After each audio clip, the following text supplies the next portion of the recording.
I'm travelling around my pundits, seen this whole place, and then we said run this. I'm writing up bars in London, doubling boy, he doubling. Welcome back. It's the Travelling Pundits. You guys have missed us for a while, but we're back, and we're back with new things, bigger things. I'm Jad. Ahmed. We're here, and today we're in Galway, where Galway United will be taking on Finn Harps in a pre-season friendly, and also it's a charity game. I'm going to tell you a bit more about that. So the charity, it's a charity game. So it's for Galway dad Keith William Carr, who's actually battling cancer. The link for the video, it will be in our Instagram. We'll keep it there for the week, so you can see it till the end of the week. Alright, so coming into pre-season, both teams look completely different from what they were last year. Yep. Finn Harps would have lost a lot of players the end of last season, would have gone on signed with new clubs. They also have Galway now. The front three now is looking different. They have Jordan Adeyemos after coming in to go top alongside Wilson Rowero, and now back Francely Lambodo's back now as well. He broke his leg in pre-season with the Wexford game. Very good tackle, to be fair, man. Wilson Rowero, to see how he's going to perform and how he's going to get on. Anyways, he was really quick and dangerous, but there wasn't that spark. He didn't hold the spark for too long. Hopefully, spark can kind of shine out for the whole season and then move on to bigger things, you know. In terms of Finn Harps, they've had a lot of new signings this year, completely new look team. Managed, again, 3 seasons in a row, managed to avoid relegation. 3 seasons in a row. 3 seasons in a row fighting. I remember I was at the second last game of the season against St. Pat's last season. How'd that go? I think it was a 2-2 draw. It was a very tight game. I remember Siddiqui ended up getting sent off as well. Oh, the guy, yeah. Someone came in with a bad tackle, wasn't it? Yeah, it was a bad tackle on Dara Burns, but then after, I think he kicked the ball out of his head while he was on the ground as well. Man's coming like Roy Keane and that, you know, old school 06 Roy Keane, big fan. Can't wait to see man like Ethan, you know. Ethan was playing right back that day for Finn Harps. He was phenomenal, bro, as usual. Yeah.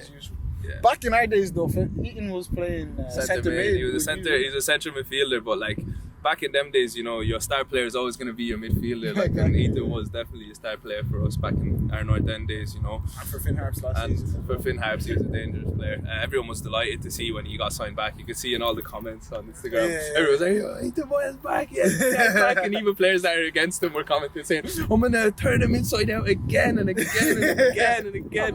But you never did. Yeah, like, bro, you never turned that game inside out. But yeah, you never can, you never will. That's it, bro. Yeah, so exciting game coming up, and we'll see what happens, I suppose. Out here in Ballinderreen. In Ballinderreen, no. Not better. Not worse. Yo, are you seeing this, yeah? I'm just after finding out that 30 years ago, Galway played on this exact same pitch against Odense Bud Club in UEFA competition. Look. Some madness. And now they're back here again playing, so they want to commemorate that madness.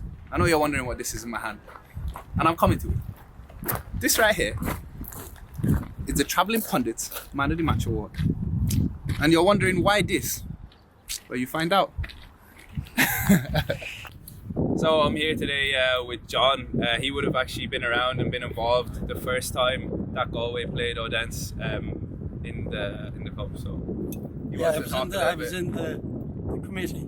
You're in the committee, yeah. So tell us a bit about it, or how did it end up actually being played here in Ballinderreen instead of like a big stadium or what? Yeah, but this area is a hurling. It's a guy, yeah. It's a hurling area, but my wife is from here. Right. Okay. Right. My wife's in Ballinderreen, and I'm from Oranmore, just the way out. Yeah. So no other one would allow the pitch. The pitches weren't. The other pitches weren't good enough. They weren't. There no railings around them or anything like that. Oh, is that what it was? Okay. So it was offered here. The chairman of Ballinderreen that time, Michael Kelly. Yeah. He offered the pitch. Okay. Now there were some people in Ballinderreen that didn't like that. Right. And the GAA. Yeah. They didn't like the fact that a big game was getting played here. No. So when the game was over, and it was pouring rain on the day. Yeah. And when the game was over, the GAA put a rule into the rule book Hardly. that it would never happen again. No way. Keith is a very well known man and a lovely fella. Yeah, yeah. And he's married to Martina. She was a camogie player. Yeah. So that's the background of Keith. Yeah. Oh, that's so nice, guys. We're gonna put the link in our bio for this, like I said before. So make sure you go in and you donate to help out. Very good man. Very, very good man. Yeah, because it's going to cost Keith a lot of money as well as of course. it's a good cause as well. Of course, it's a fantastic cause, and I see the camera crews have come out, and Yeah. you know they're not being paid for anything. Everyone's coming out here doing it, you know, off their own back, just out of respect. But this area, it's things have changed a lot here. Yeah. The line, In the terms of like football, and soccer and all that, it's amazing. that was never heard of before. What? Yeah, of a soccer match being on. On a GAA pitch? Yeah, mad. So how are they allowing it now if GAA said they're not allowed to do it What anymore? they're allowing it now is just the committee has changed. Completely. Yeah, the committee has I changed. thought you said the GAA made a rule. They did, but that was just thrown overruled away, as was well. it? Yeah, I couldn't see that last. There was a lot of the older people at Ballinderreen didn't like it, but the chairman that time was Michael Kelly. He didn't mind. Yeah. There was other people. Yeah, there's still people like that. Yeah. Anyway, it's a pleasure. Thanks Yeah. so much for having a chat Okay. with us there. All right. Giving us a talk on the So history it and was a all. good time. Aye, so we're here now, 30 minutes before kick-off in front of the Galway team. Really excited to see how it goes now, to be honest. Like, I think Galway are going to be strong enough. The end of especially considering the end of their season, I think they had the last 6 games, they won 3, drew 1 and they lost 2. Especially their last 2 games were particularly unlucky. The playoff games against Bray. Against Bray in the first game, I think they drew 0-0, and then in the second leg of the semi-final, they lost 1-0, which was very unfortunate with the strong team that they have. They had plenty of chances in both games in the playoff against Bray. They should have won both legs, to be honest. Yeah. Brandon Kavanagh with the goal for Bray to win it 1-0 for them, and I think it was the 20th minute of the second leg. Yeah. And as well, it'll be a tight game with Finn Harps just about staying in the Premier Division. Last season, they had a strong end to the season. Yeah. They only lost one of their last 6 games, and I think that was against Shamrock Rovers in the game where they won the league, actually. Very strong game. Yeah. Very good game. I think, especially the way Galway in their FAI Cup run, like they came up against Shamrock Rovers like in the first game, and that was their cup run done. Like, so you can't really talk much about that, and you can't blame them. Shamrocks are just top creme de la creme. You get me? No, I'd like to see Shamrock Rovers actually qualify for Champions League when it comes around to it in August. Yeah. Because, they didn't do too great, for the standard that they are. I think they'd lost to Bratislava. Okay, come on now. You're sidetracking now. But still, you want to see what good things happen. Yeah, no cap. Yeah. I'd say they'd be going for it this season. It'll be tough though. First Division's going to be very tight. You have the likes of Cork strengthened after getting Galway's top striker, or Keaton. Yeah, Rory after Keaton. coming That's in. going to be a big loss now for Galway.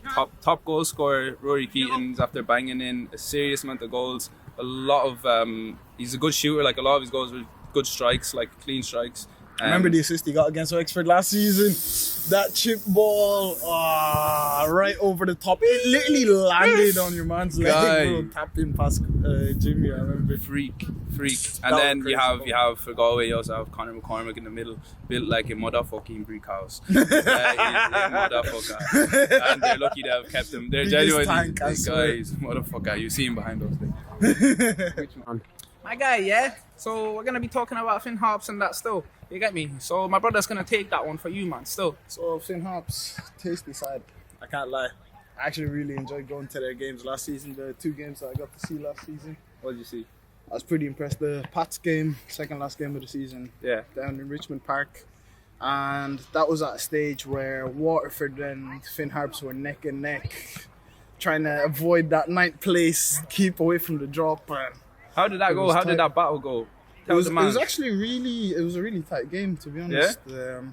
Dara Burns did cause Finn Harps problems in that game. Okay. But yeah, they managed well. They played decent. They're defensively very compact. Yeah. Matej Siddiqui will be a big miss to them. And centre back guy was huge, bro. The Like, tank. what, 6'5"? Man was a hothead as well, though. That was a hothead. He had Bare was it 2 or 3 red cards Yeah. last season? 2 or 3, yeah. Guy was hot, but like one of them players that you actually need in your team is a character, and he's a Just wants strong-minded to win. player. Just wants to win every exactly. game. And they're also going to miss the likes of Tunde Owolabi, who went on to sign for St. Pat's then as well, after scoring a hat-trick against them last season as well. So that'll be a big miss to them. They'll be looking to replace him this season, which will be difficult. Yeah. Who's the top striker for these men? It was Tunde and Adam Foley last season, and both of them moved on to new clubs. So yeah, this season, let's find out who their top striker will be this season. Yeah, a lot in this game now. I think there's going to be a number of trialists on each team. So each team is trying to kind of fill voids in their team. So I'd say Finn Harps will be kind of trying to fill a striker place position. Yeah, especially after losing Sunday. And who else did they lose? They lost someone else up top. Adam Foley. They lost Adam Foley as well. So they'll be trying to fill a striker position. I'm sure Galway are looking for similar as well. Especially considering Rory Keating will be leaving. So watching this game, I'll probably watch out for a number of the trialists as well. There might be some star players in there too. So keep your eyes peeled. So we're 5 minutes before kickoff. Teams are starting to come out right now. Finn Harps boys and Galway boys should be out within the next minute or two. Looking forward to this one. Yeah, this will be interesting to watch, see how both teams are looking going into the season. Yeah, let's see how the teams are looking, see their plans for the season, and then also see what the trialists are saying, see if we find any good players that way. From Ballyglass, of course, in Mayo, and went over and played with Derby County. Oh, there's a little hiccup, and there's an opportunity for Addy Amo, and surely he's going to put, what has he done? The order of the boot over at this side. It's the man is Dimas. Tries to get the ball through. Another 1-on-1. Galway United still in possession over the far side. It's footwork, but penalty. Yeah. Oh, how well. The Galway United, one of the media men, he's behind the goal, is going to take a shot from this. It's Rowe versus Finn Harps goalkeeper. Boom. So it's half-time here in Galway, where it's 0-0 still. Pretty exciting first half, though, I have to say. Yeah, it's been It started slow. It was a bit choppy for the first 10 minutes, but after that, my God.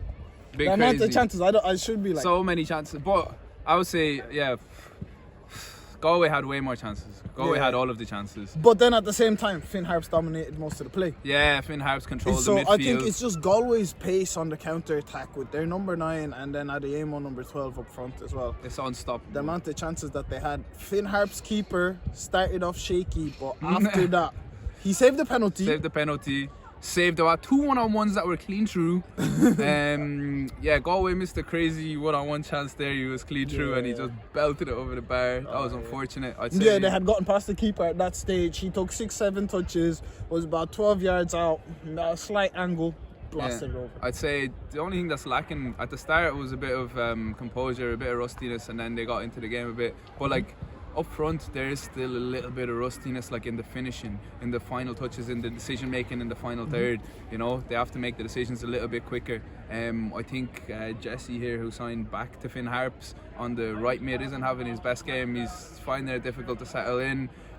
Just needs to get on the ball a bit more. Yeah, just needs to get on the ball a bit more. He's just finding it difficult to get into the game. But once he gets on the ball, maybe he'll get involved a bit more. I'd say, who do you think man of the match? Who do you think's going? Who's playing the best so far? To be honest, I'm expecting it to be completely different players in the second half. Yeah, true. The stylists need to come out. From that first half, from Finn Harps, the number 6, and then Ethan Boyle in centre midfield and Bastien Harry, the 3 of them in centre midfield for Finn Harps, controlled the game really well. But then Mikey Rowe was standout for Galway. Mikey Rowe was balling, and Adiemo's runs in behind. Yeah, causing a lot of problems. Very good.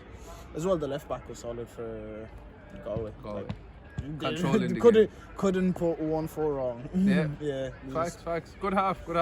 Yeah, looking for more of the same. I think they're about 5th or 6th in the championship. They're challenging, yes. So that's always a good sign. I'm sure there's good buzz around the place when they're at that level. Yeah, little ball, goalkeeper. There's the ball. Alright, so we're here with the travelling pundits, men of the match, Ethan Boyle and Mikey Rowe. If you wanna, Ethan, talk us through your performance and how you felt that match went. Man, first pre-season friendly. It's always a blow, and pitch isn't great, so it's just good to get the minutes under the belt, yourself. But they won in the end. That's how it went. That's what it is. How are you feeling? Yeah, And good. your game, how did you feel about your performance and stuff? As Ethan said, look, first game of pre-season, it was kind of just one of them. I had him kicking me for the first half. He knew where I was going with penalty, so. But no, good to get the first And 45 the in the penalty legs. there. Yeah, look, Brother. hit it all right, man. Yeah, man. If you want coaching, bro. Yeah. Let's not talk about that. No, he's looking forward to the season ahead as well. He's had he's got lucky in the playoffs as well to not go through. So he's hungry probably then for the new season. Yeah, I can tell, like even like the subs he's brought on, like the attacking wise, it was so strong. Like I was really surprised.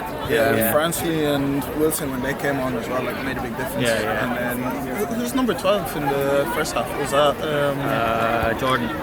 Oh, Adeyemo. Yeah, he was good as well. Yeah. So, and then I think in the first half as well, though, the three of you, when you Eaton and what's his name, Bastian. Two of you were in the midfield were causing problems. Controlling. But then you on the counter attack then all the time you were causing them problems as well, like they were shaky at the back. So it was a good game, definitely for everyone else that was watching as well. So like thoroughly enjoyed that. Cheers for that, boys. Cheers, boys. Appreciate it. No problem. My guy. Yeah, man, you too. So in our interview, we forgot to give the main man his award for the man of the match. You get me? He came in with too much sauce, too spicy. So I gotta say, Frank's hot sauce for you, man. You get me? Congratulations, bro. Too much sauce, spicy. Enjoy, my guy. His name? Fancy.